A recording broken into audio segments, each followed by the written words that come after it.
Hello viewers, क्या आप जानते हैं कि मलेरिया बुखार क्या है? क्या आपको ये मालूम है कि मलेरिया बुखार किस हद तक खतरनाक है? अगर मलेरिया बुखार का बर वक्त इलाज ना किया जाए तो ये किस हद तक खतरनाक साबित हो सकता है? क्या आपको ये पता है कि मलेरिया बुखार जानलेवा भी साबित हो सकता है?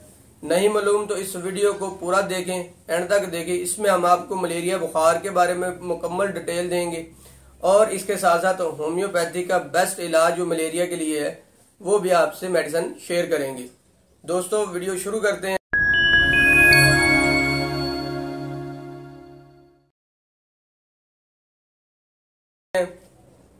मैं हूं डॉक्टर एजी दानिश, आपको हमारे चैनल पे खुश आमदीद। Welcome to my channel. दोस्तों, जैसा कि आपने सुन रखा होगा कि मलेरिया बुखार जो है ये मच्छरों के काटने की वजह से होता है। बिल्कुल एग्जैक्टली ऐसी बात ही है कि ये जो है मच्छरों के काटने से ही मलेरिया बुखार जो है वो बॉडी में आता है। मलेरिया बुखार जो है ये बेसिकली मच्छरों की एक खास किस्म होती है जिसको हम एनोफ्लेजिया कहते हैं, एनोफ्लेज कहते हैं। एनोफ्लेज जो है उसमें मेल और फीमेल मच्छर होते हैं। फीमेल जो होता है उसके सलेवरी ग्लैंड जो होते हैं उनमें बहुत ज्यादा जो है वो पैरासाइट्स होते हैं। पैरासाइट जो है ये इसके लवाब में मौजूद होते हैं और इसको हम मेडिकली टर्म में प्लाज्मोडियम कहते हैं। तो ये जो जब मच्छर जो है वो एक तंदुरुस्त इंसान, सेहतमंद इंसान के जिस्म पे बैठता है और उसको जब डसता है, उसको जब काटता है तो ये अपना सलेवरी ग्लैंड जो है, सलाइवा जो होता है वो उसके खून में छोड़ देता है। जब वो ये अपना सलाइवा खून में छोड़ता है तो जो पैरासाइट्स होते हैं, जो प्लाज्मोडियम होते हैं, ये जो है नौजवान के अंदर यानी कि तंदुरुस्त इंसान, सेहतमंद इंसान के जिस्म में दाखिल हो जाते हैं। एक बात यहाँ पे ये भी बताना चाहता हूँ कि जब ये दाखिल होते हैं तो ये डायरेक्ट खून में, ब्लड के अंदर शामिल हो जाते हैं और जैसे ही ये खून के अंदर शामिल होते हैं बहुत कम टाइम के अंदर, विद इन नो टाइम, ये जो है सीधा ब्लड के थ्रू जो लिवर के अंदर पहुंच जाते हैं। लिवर सेल्स के अंदर जब पहुंच जाते हैं तो वहां पर ये अपना क्याम करते हैं, वहां पर जाकर ये ठहरते हैं और वहां पर जाकर अपनी अफजाइश नस्ल को बढ़ाते हैं, अपनी नस्ल को यानी कि क्रिएट करते हैं और ज्यादा अपनी तादाद को बढ़ाते हैं। इसके और इसका जो दुरानिया होता है लिवर के अंदर पहुंचने तक और ये बीमारी पैदा करने तक, इसका जो दुरानिया 10 से 14 दिन का होता है और इस दौरान जो है ये अपना पूरा प्रोसेस जो है वो कंप्लीट करते हैं। इस फर्स्ट प्रोसेस को हम जो है प्री एरेथ्रोसाइटिक स्टेज कहते हैं और इसके जो सलाइवा जो होता है जब मच्छर के मुंह के अंदर होता है तो उसको हम प्रोटोजाइट कहते हैं और जब ये कन्वर्ट हो जाता है सेहतमंद इंसान के अंदर तो हम मेट्रोजाइट इस चीज को कहते हैं। यानी कि ये मच्छर का जो है सलाइवा के अंदर ही ये प्लाज्मोडियम, जिसे हम कहते हैं पैरासाइट्स कहते हैं, ये मौजूद होते हैं। इसके साथ साथ दोस्तों फिर होता क्या, पेशेंट को इसकी फिर अकसाम है। प्लाज्मोडियम की भी 4 अकसाम है, यानी कि इसके जो जरासीम है उसके 4 अकसाम है जिसे प्लाज्मोडियम वाइवेस कहते हैं, प्लाज्मोडियम जो है फैलेसीप्रम कहते हैं और इसके साथ एक प्लाज्मोडियम मलेरिया होता है और एक प्लाज्मोडियम जो है वो ओवेल कहते हैं उसको। ये 4 अकसाम है मलेरिया की और इनकी जो है सबसे जो एंड वाली अकसाम है जिसे हम प्लाज्मोडियम ओवेल कहते हैं, इसका जो दुरानिया है जब ये अपना अमल शुरू करता है तो इसका 24 दिन से लेकर 30 दिन का इनका दुरानिया होता है। 24 डेज से लेकर 30 डेज तक जो है इसका दुरानिया होता है बीमारी क्रिएट करने का। जबकि बाकी जो है वाइवेस, प्लाज्मोडियम वाइवेस, प्लाज्मोडियम जो है फैलेसीप्रम और इसी तरीके से जो प्लाज्मोडियम मलेरिया, इनका जो दुरानिया होता है ये 12 से 18 दिन का, यानी कि ये इन दिनों में अपना जो है बीमारी को क्रिएट करते हैं। अच्छा जी, इसके अलावा जो ये सबसे खतरनाक जो मर्ज है इसकी वो है प्लाज्मोडियम फैलेसीप्रम। इसको हम दूसरे लफ्जों में हम ये कह सकते हैं कि ये सेरिब्रम मलेरिया होता है। सेरिब्रम कहते हैं दिमाग का एक खास हिस्सा होता है जो कि वहां पर जाके ये मलेरिया जो है हमला करता है, वहां पर जाकर ये अपनी इन्फेक्शन करता है और इन्फ्लामेशन करता है, जहां जिसकी वजह से दिमाग के अंदर सेरिब्रल के अंदर जो है इन्फेक्शन होने की वजह से, स्वेलिंग होने की वजह से पेशेंट को मलेरिया बुखार जब होता है, उसकी वजह से पेशेंट को क्या हो सकता है, पेशेंट को दौरे पड़ सकते हैं, पेशेंट को गनूदगी हो सकती है, पेशेंट जो कोमा में जा सकता है। इसके अलावा अगर वो बहुत ज्यादा क्रोनिक हो चुका है तो पेशेंट की एक्सपायरी भी हो सकती है। यानी कि ये सबसे खतरनाक जो है मलेरिया की एक किस्म है।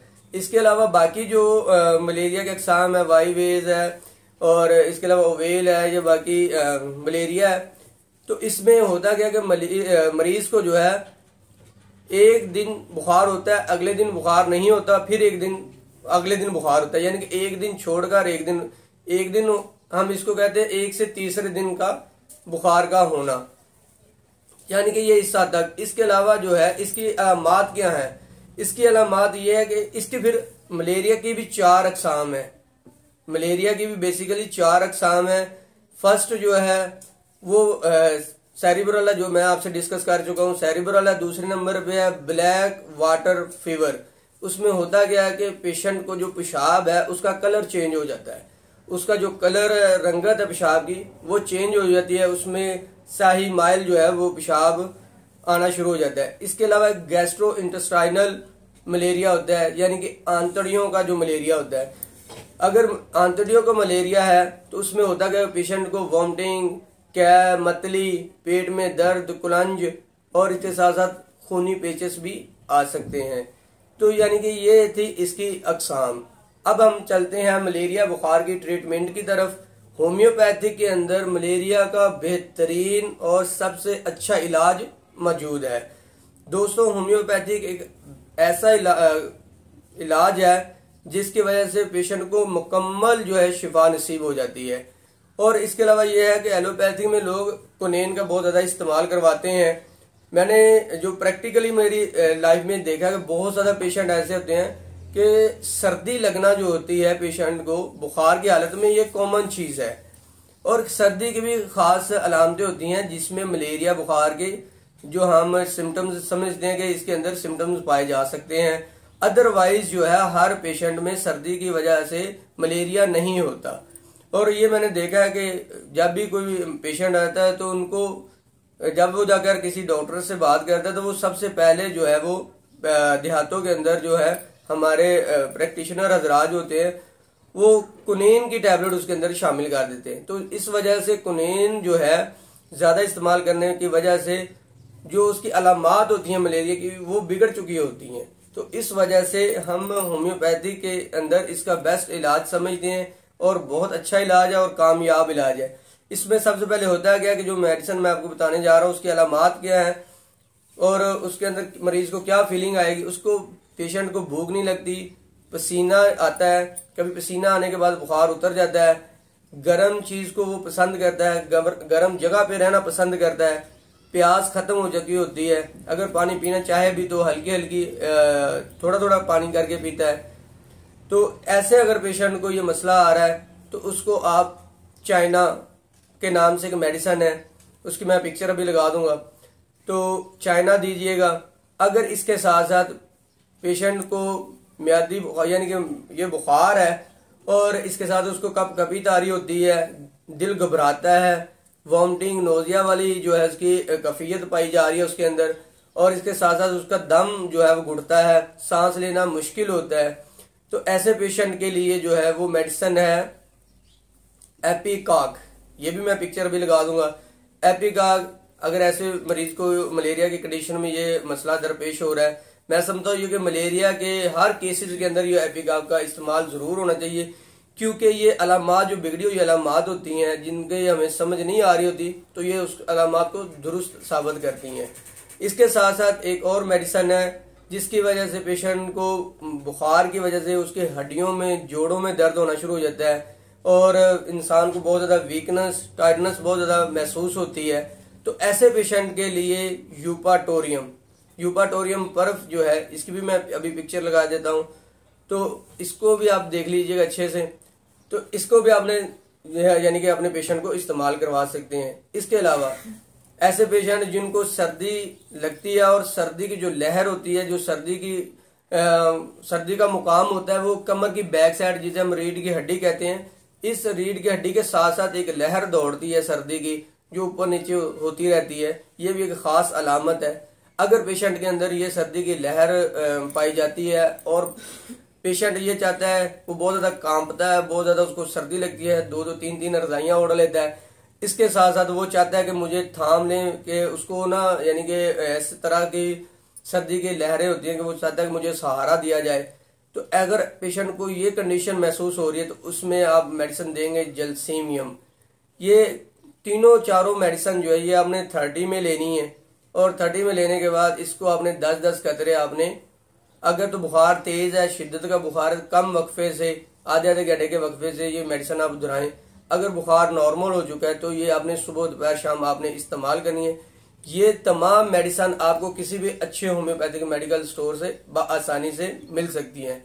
उम्मीद करता हूं कि ये वीडियो आपको बहुत पसंद आएगी। अब आपसे गुजारिश है कि आप मेरी वीडियो को लाइक करें, कमेंट करें, शेयर करें। इस तरह से हम अपनी वीडियो को यानी कि अच्छे से इंशाल्लाह कोशिश करते हैं कि ज्यादा से ज्यादा मालूमात भरी वीडियो हो हमारी। अगर आपको ये वीडियो पसंद आई तो जरूर इसको लाइक करिएगा और सब्सक्राइब करिएगा।